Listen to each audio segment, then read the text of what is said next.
Hello. ഞാനെന്താണ് ഈ പാത്രങ്ങളൊക്കെ ഇങ്ങനെ പെറുക്കി ടേബിളിലിട്ടിരിക്കുന്നത് വിചാരിക്കുന്നുണ്ടെങ്കിൽ, ഇന്ന് ഞാൻ കാണിക്കാൻ പോണത് ഒരു ക്രാഫ്റ്റ് വീഡിയോ അല്ല. നേരെ മറിച്ച് ഞാൻ എങ്ങനെയാണ് ട്രൈപോഡൊന്നും ഇല്ലാണ്ട് വീഡിയോസ് ഷൂട്ട് ചെയ്യാറെന്നാണ്. ഫസ്റ്റ് നമ്മൾ ഷോർട്സിൻ്റെ ഈ സെല്ലോ ടേപ്പ് മെത്തേഡ് ഓൾമോസ്റ്റ് എല്ലാവർക്കും അറിയുന്നുണ്ടാവും. ഈ സെല്ലോ ടേപ്പിൻ്റെ അകത്ത് ഫോൺ വയ്ക്കുക, നമുക്ക് ഹൈറ്റ് വേണമെങ്കിൽ എന്തെങ്കിലും ഒരു പാത്രമോ ബുക്കൊക്കെ താഴെ വെച്ച് കഴിഞ്ഞാൽ ആ രീതിയിൽ കിട്ടും. ഇത് പിന്നെ അങ്ങോട്ടും ഇങ്ങോട്ടൊക്കെ തിരിക്കാം. പിന്നെ ഇത് ഫോൺ കുറച്ചുകൂടി ബെൻഡ് ചെയ്യുകയാണെങ്കിൽ നമുക്ക് ലേശം കൂടി ലോ ആംഗിളിൽ നിങ്ങൾക്ക് വീഡിയോ എടുക്കാൻ പറ്റും.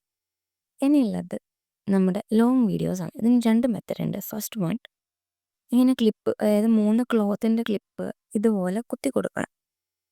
ഇപ്പം ഞാൻ ഫോൺ വെച്ചിട്ട് എനിക്ക് കാണിക്കാത്തത് എന്താണെന്ന് വിചാരിച്ചാൽ, എൻ്റെ അടുത്ത് ആ ഒരു ഫോണേ ഉള്ളൂ. ഞാൻ ഹോസ്റ്റലിൽ നിൽക്കുകയാണ്. അപ്പം ഞാൻ ഫസ്റ്റ് ഫോൺ എങ്ങനെ ഉണ്ടാവും എന്നുള്ളത് ഈ കളർ പെൻസിൽ വെച്ചിട്ട് കാണിച്ചു തരാം. എന്നിട്ട് ഫോൺ വെച്ചിട്ട് എങ്ങനെയാണ് വീഡിയോ ഉണ്ടാവുകയെന്നും കൂടെ കാണിക്കാം.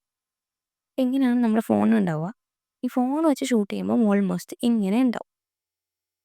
ഇനി നമ്മൾ കാണാൻ പോകുന്നത് നമ്മുടെ സെക്കൻഡ് മെത്തേഡാണ്. ഇത് വെച്ചാൽ നമ്മളെ പേപ്പർ ഫോൺ സ്റ്റാൻഡ് ഉണ്ടല്ലോ, ഇതിൻ്റെ മേലെ ഫോൺ വെച്ചാൽ മതി. ഇനി നിങ്ങൾക്ക് ലേശം കൂടി ലോ ആംഗിൾ വേണമെങ്കിൽ ആ മേലെ മടക്കിയിരിക്കുന്നത് ഒന്നുകൂടി താത്തി മടക്കിയാൽ ചൂട് താഴോട്ടേക്കുള്ള രീതിയിൽ കിട്ടും. ഇനി ഓവർ ഹെഡാണ്.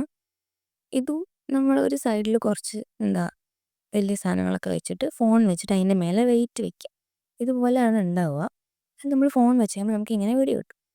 ഇനി സെക്കൻഡ് വൺ എന്ന് പറയുന്നത് 2 സൈഡിലും ഇങ്ങനെ സാധനങ്ങൾ വെച്ചിട്ട്, ഇത് നമ്മൾ ക്ലോത്തൊക്കെ ആറിടുന്ന ഹാങ്ങർ ഉണ്ടല്ലോ, ആറിടുന്നതല്ല, തൂക്കിയിടുന്ന ഹാങ്ങർ ഉണ്ടല്ലോ, അത് വെച്ചിട്ട് ഫോൺ അതിൻ്റെ മേലെ വെച്ചാലും നമുക്ക് നല്ല വൃത്തിക്ക് ഷൂട്ട് ചെയ്യാൻ പറ്റും.